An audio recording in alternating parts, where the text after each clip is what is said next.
there's some talk that this must be one of the best wide receiver classes that this school has ever landed. You were part of that history.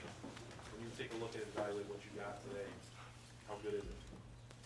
Well, one, it's a group effort. I mean, what Coach Pantoni, his staff does in this building is tremendous. I think obviously with the help I get in the room with Coach Keenan Bailey is just phenomenal.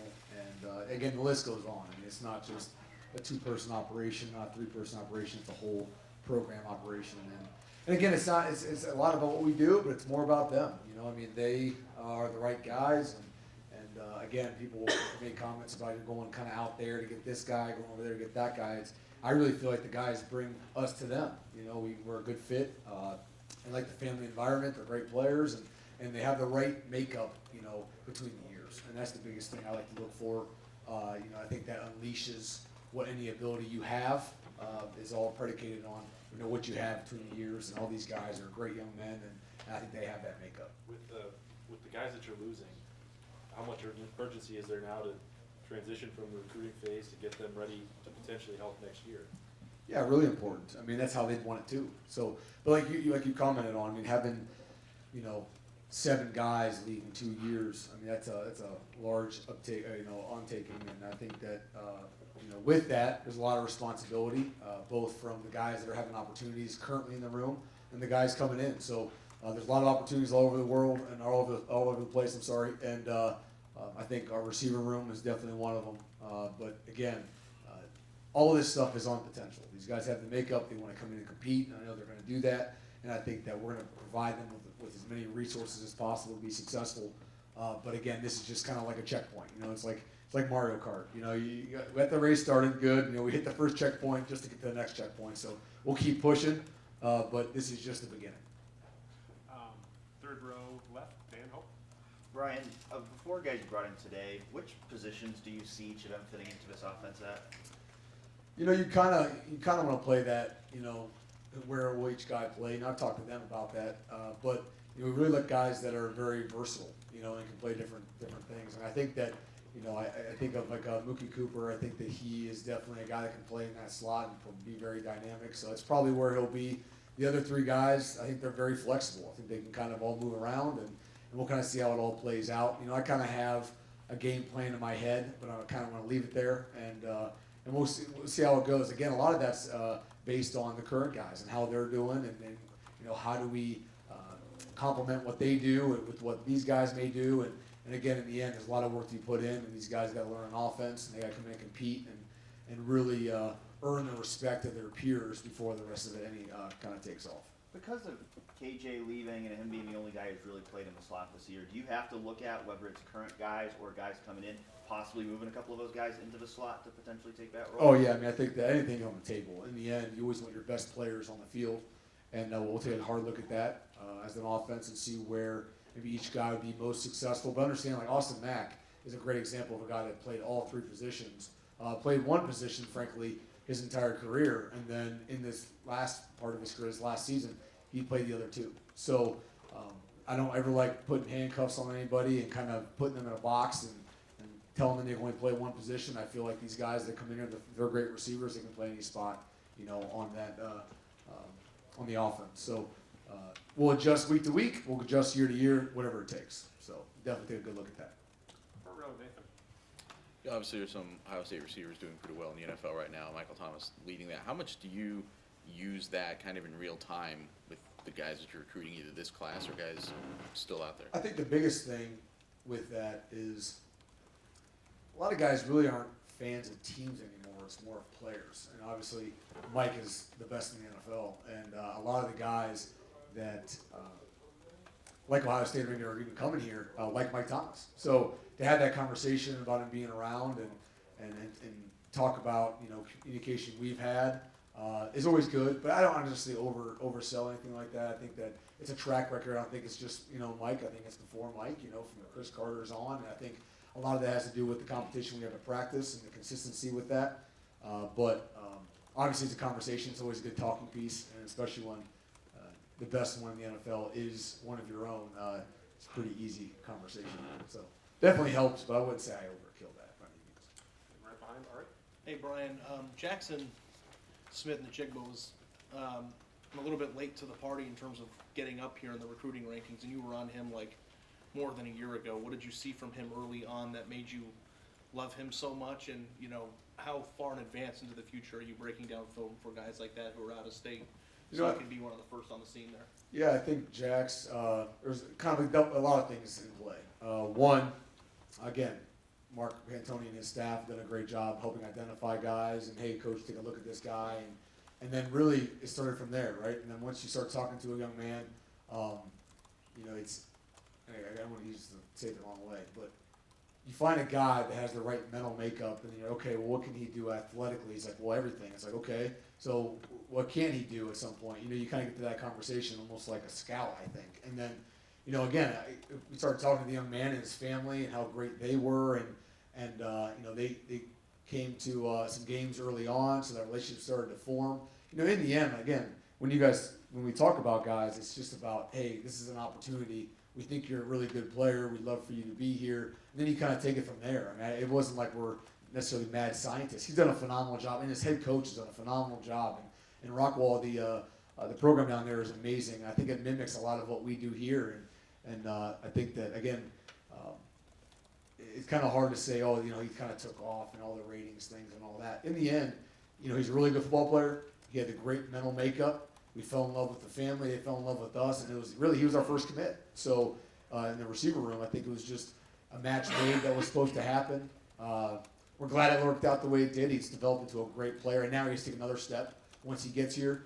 But just really proud of him as a person and all of the turmoil he kind of had being down there and then leaving that state and coming up here and the local schools. And there's a lot that went into that. And I think that, you know, their loyalty and how great they've been through the whole process is just epitomizes the whole entire recruiting process. And I can't say enough about them, but you know, he's doing a great job. We thought he might, but again, he's developed so well, and I can't wait for him to be here. Ryan, when you look at the receivers you're bringing in, you got guys from all over the country, right? When you go into a place to recruit somebody who lives in Texas, I'm assuming part of the discussion and the thought process is how hard is it going to be to get this guy out of the state? Were you surprised at all at the beginning of your recruitment about how little Texas was in on him at the time? You know, I don't know. I mean, we just kind of focus on our own. You know, we just focus on what, you know, how we want to communicate about our program. Don't really worry about the other programs. We put ourselves at a very high level, and we hold ourselves there. And frankly, we feel like there's only a couple of programs probably in the country that we kind of rival. You know, and we're proud of that. We're not, you know, boasting. So we weren't overly worried about who was in the area, who else knew was recruiting you. It was more like, hey, when we get there, we'll have that conversation. But right now, this is Ohio State. This is what we have to offer, and we kind of just took it from there. We didn't really think about, you know, how hard or any of that. We just kind of played it by ear. And again, in the end, if we want to go after some of the best, both young men and players in the country, we expect, you know, to be competing against some of the best programs. So no real thought to it, but kind of expected. To the left, Bill. This was your first cycle with Ryan as the head coach. How did he handle the whole thing? I mean, it's a lot for one person to go through. What were your impressions of how he did in his first full cycle? Oh, Coach Day's awesome. I mean, he's a stud. I think that, you know, a guy that we do a lot as position coaches, but for a guy that you know can always come to, and if you really kind of get into an issue, you can bring it to him. He loves to help you out, and plus the amount of communication he has with the recruits is, you know, paramount. It's huge, and you can tell he bleeds this program. He believes the culture, and he makes sure that it's not just a bunch of position coaches recruiting these guys. He's recruiting them. So to have a guy like that to work with, you're rarely on your own, and I can't say enough about the availability he has when it comes to recruiting. Can you just kind of give a brief thumbnail sketch or whatever of their skill sets of your guys? Sure. So got 4 receivers. Start with Jax. Jax is down in Texas. I think he's a guy that, again, going through what, you know, I always start kind of the negative, not to be in a bad way, but maybe that's the NFL approach I kind of had, is that, you know, what can he do? Where is his weaknesses? And he's just one of those guys that's really hard to maybe find. You know, I think that, you know, he plays great competition. He runs great routes. He's a smart guy. I think he understands the offense. You don't really know until you get your hands on him. He feels really coachable. You know, again, there's a lot of unknowns at that part of it, but he's a playmaker. He plays at a different speed. He's got a lot of good twitch. I think he tracks the ball really well. I think one thing you'll notice about these guys, they're all elite pass catchers. They really do well tracking the football, and I think that that's paramount when it comes to receiver play, and Jax epitomizes that. I would say Mookie Cooper, Terrion Cooper, is out from St. Louis.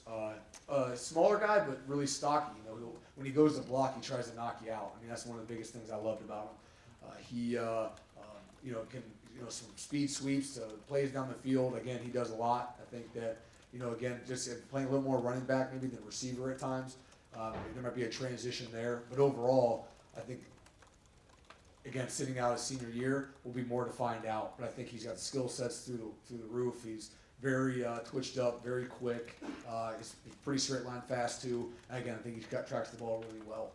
But he's going to provide mismatches, and I think that I'm thrilled to be having him. He has a skill set maybe in our room that we don't have a ton of, and it'll add to that. So those two guys, and you got G. Scott Jr. out from Seattle.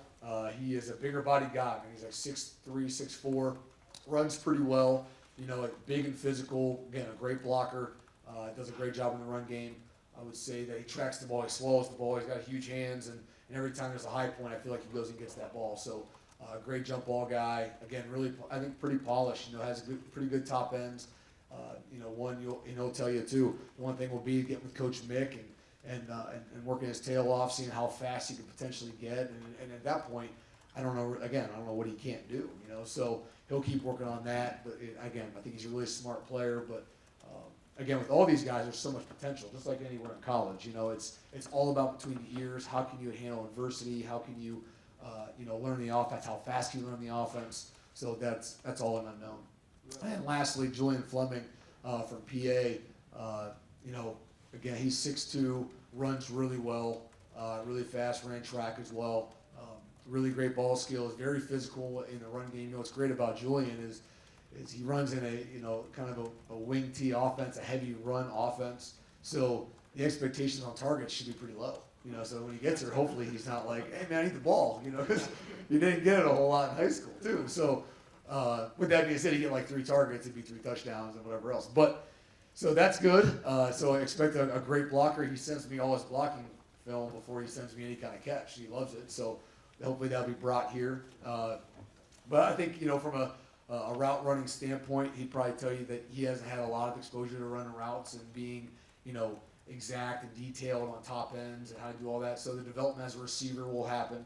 But again, these guys, what I can't speak enough about is, how, coachable they come off and how of dire need they want to be great and how they talk about contributing to the room and that's where I fall in love. And again, I think fortunately so far I haven't really got to know guys really deeply and then a guy not come per se. So I know one day that day is going to happen. It's going to crush me. I really dive into the relationships and I really enjoy coaching young men, whether it's here or other. I still have people from other schools that I've recruited that didn't come here that still try to text me. I know I can't, but so I try to create great relationships with these guys, and that's really my sole purpose. So I think we've done that, a two-way road. So I can't wait to have these guys in the room and add to what we have here with some phenomenal talent already in the room.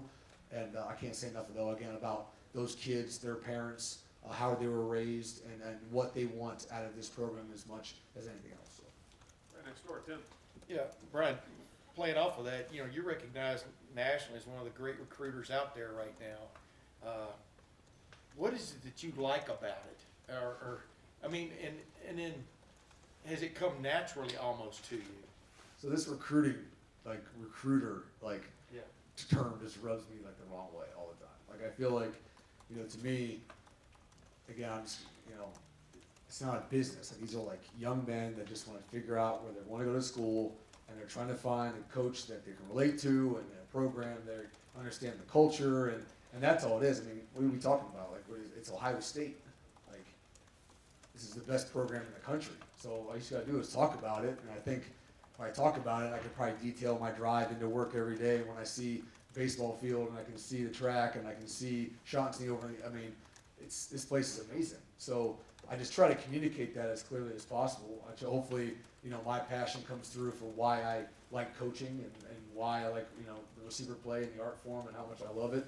But, I guess, it's Coach Pantone, it's Coach Day, it's not me. I guess I get the headline, but I just, I feel like the puppet, so, I don't know how to really answer that question. It's not a one-person job. There's a bunch of people that go involved in this, and let alone the parents. The parents, it's hard to recruit a young man if you can't come to your school.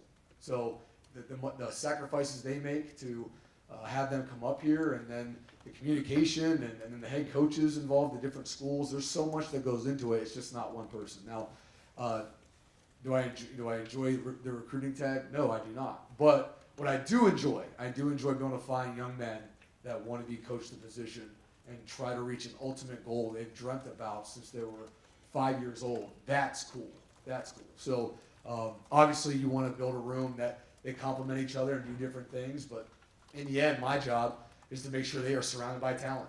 Coaching is great, and I agree with that. We make a large impact, but there's no better impact than peer-to-peer impact. So this young man's only going to be as good as he has to be to play at Ohio State. And when he's starting, at what point are you getting pushed? Yes, I can still keep barking at you, but when you see your peer maybe outworking you or doing this better or whatever else, it makes you better. And that's the biggest thing. That was the biggest impact that Santonio Holmes and Ted Ginn and so on and so forth all had an impact on me, Anthony Gonzalez, and they're all first rounders. So it's like that's the environment we're going to create along with the phenomenal culture with Coach Day.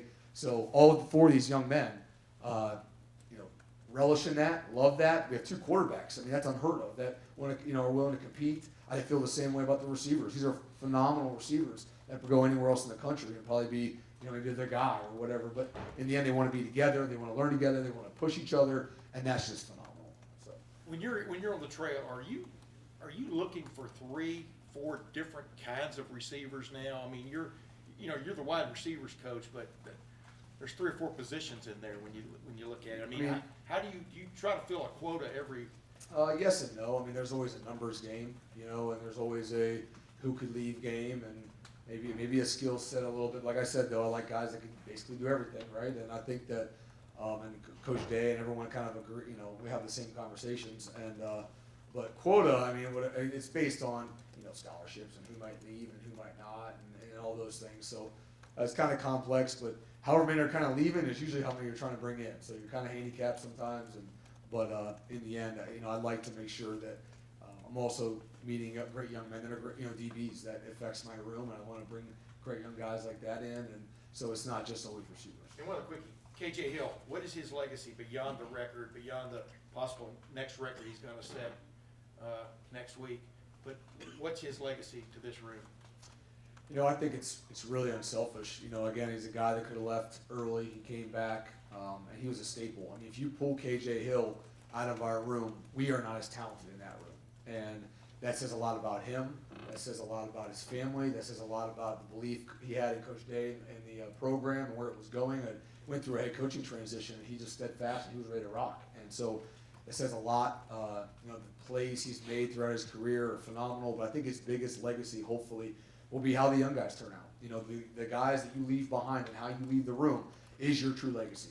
So the impact that Terry McLaurin and Paris Campbell and Johnny Dixon had is being shown right now. And then, how these young guys now progress, both as individuals and as football players, that's KJ's legacy. That's Austin Mack's legacy. So that's Ben Big's legacy. That's CJ Sumner's legacy. So again, 4 guys are leaving. 4 guys are going to need to step up, and it'll be really interesting to see these guys progress come next year with these guys gone. And they have a great platform. We talked about it. They have 4 guys coming in that are going to be here in January that don't know right from wrong. So it's really hard to see, what maybe Paris Campbell or Terry McLaurin or Johnny Dixon did when you haven't been in the room with them. So they're going to see what you do. Now, are you going to carry what KJ and how they practice in Austin and Ben and CJ, or are you going to create a new standard that makes it a lot more difficult to hold? So that'll be the legacy of KJ and the rest of the guys. Right behind him, Tony? Brian, a couple times this year I checked Twitter on a Friday night and see Jackson with 200 yards receiving and 5 touchdowns in the first half. When you see that, what goes through your mind? First, I laugh. And I'm like, gosh, I wanted 2 catches when I was in high school.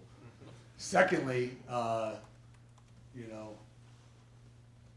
goes through my mind. I'm like, dang, he's pretty good. That's probably second. And then I always make sure they won, right? So that's the next one. But you know, I guess it's pretty profound. I mean, the career he's had in Texas. I mean, that's a great football state. Call a spade a spade, you know. And for him to be amongst the best, you know, of all time is just astounding, you know. And I think that, you know, and another thing that jumps off too is on his Twitter. You see how good of a teammate he is. You know, he does always talk about his O-line and people around him, and that's really who he is. He radiates that, which is phenomenal, you know. And I think that's awesome. But no, he's a really good, very productive player. And then inverse of Julian, I'm like, oh man, he's never going to see that many catches here in one game. You know, so it's like, I hope he can lower his standards. No, I'm kidding. But like in the end, you know, it's just great to see the guys have success. You know, I mean, in the end, when you're a young athlete and you start getting talked about a lot, and the pressures these guys deal with that most guys didn't have to deal with 10 years ago and never had to deal with, the access these adults and other kids have to these athletes before they're probably even ready. You know, frankly, these young men are probably more versed with Twitter and social media than their parents. Their parents can't even comprehend what's going on and how to handle it and how to tweet the right way and how to have a message. So to see him carry himself the right way, that's the most impressive. And I would say that, you know, in the end, you know, the stats are what they are. When he has opportunity, he makes plays. But really, as a person, that's really what astounds me and how he's able to, you know, go through the hoops there with that and handle that the right way. So can't say enough about him and his family and how he's been raised. Couple more, front row left, Doug. You guys have had unbelievable success with Harris and KJ in the slot in your time here, but there's some smaller slot guys in the Big Ten, Rondale Moore and KJ Hamler and guys like that. With Mookie, were you interested in that? You talked a little bit about a different skill set a little bit. He's just a smaller slot guy. Were you intrigued to bringing in a guy like that? No, I wouldn't say. Oh yeah, where's my short guy at? I wasn't doing that. I love those short guys. Yeah, I wasn't doing that. But you know, to me, you know, I'm big on, you know, to me, I always think like, I don't care. Like, so his eyes are this height versus that height. Like, I don't know if that changes. It's more about like your range, of your catch range. Like, are you explosive to get off the ground? Doesn't matter if you're 5'11". If you can jump out of the gym, then it doesn't matter if I was 6'4" and can't jump. So, to me, I think that you do want different guys with skill sets. Looking for guys that are explosive. Looking for guys, again, culturally, they fit here first, you know, and then you go about, you know, maybe if you do a speed sweep, you know, some guys are maybe built more for that. Maybe he has a little more running background, so it's better for him to carry the football. And how physical is he? Is he willing to block? There's a lot more that goes into it than just, you know, I want to look alike. That's not it at all. It's just skill set, different, you know, and I think that, you know, his return capabilities are phenomenal. So there's just more of a skill set than it is height and weight and everything else too. But with that being said, I mean, you know, if you're going to be, you know, 5'10", in our opinion, in our offense, you got to be able to block. So to be 170 pounds, that doesn't usually work out right, you know, because it's hard to go walk, you know, be in the slot and block a walkout backer, you know, in the run game. But then also you want to catch a go ball. Like, they have to marry up. Frankly, we ask these guys to do a lot of things, but you got to do both. We can't just sub for a pass play and then on a run play we put someone else in there. So you got to make sure that, again, that's a lot of it through the years, you know, between the years is you have the mindset to go in there and block a sandbacker, and then is he fast enough to go catch a ball? That skill set's pretty hard to find, believe it or not, and we've done a pretty darn good job of finding it over the years. We got to continue to do that, but that's a rare skill set. What's the situation with him when you have a guy like that who has a situation like Mookie did this year? How do you talk to him during the season? Because you don't.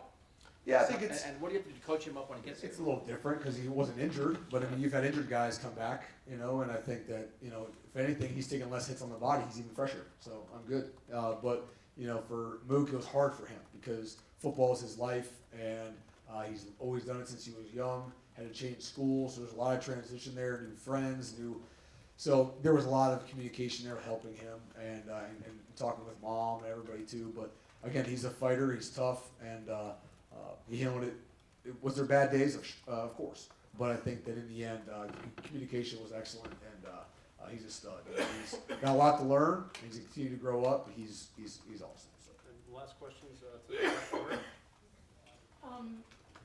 With as young as you are and as successful as you've been, if I were a receiver coming into this program, I would wonder when you would get a chance to be more than a position coach. Mm-hmm. I'm wondering if that is something that comes up in recruiting your personal future and how you address it if it does. Yeah, I address it. I think that you know, for me, college football is a crazy, crazy world, and it's only getting crazier. I think that, you know, it all comes back down to purpose, in my opinion, and nothing on any one of the coaches out there. You know, I have a strong passion for Ohio State. From 2 hours from here, my wife's from Columbus. Her family's here. My family's only 2 hours away. I think that I have friends that are all here from high school that live here. I'm very passionate about Ohio State. I think, you know, at this point it's really early. I don't want to sound ignorant to the fact, but you know, I don't know what would get me out of the city, frankly, unless I'm just not good. So hopefully I can control that and keep getting better, you know. But I think that my passion lies in this receiver room. I love coaching the wide receivers, and there's a lot of coaches that say they'll never leave, and you know, never is a long time, but again, being honest, realistically, I don't see a situation where, you know, hopefully I'm out of here anytime soon. Hopefully I'm here for a long time. Again, I've earned it year in and year out. It's not given to anybody, but currently I have no desire to go there or go here or do. I just don't. I love being here. I love talking to you guys, and it's very natural and easy to just, you know, shoot it from the heart and not. So I prefer to live in that world, and I'll, you know, be here as long as hopefully they'll have me. So. Thank you, Coach. Thanks, Brian.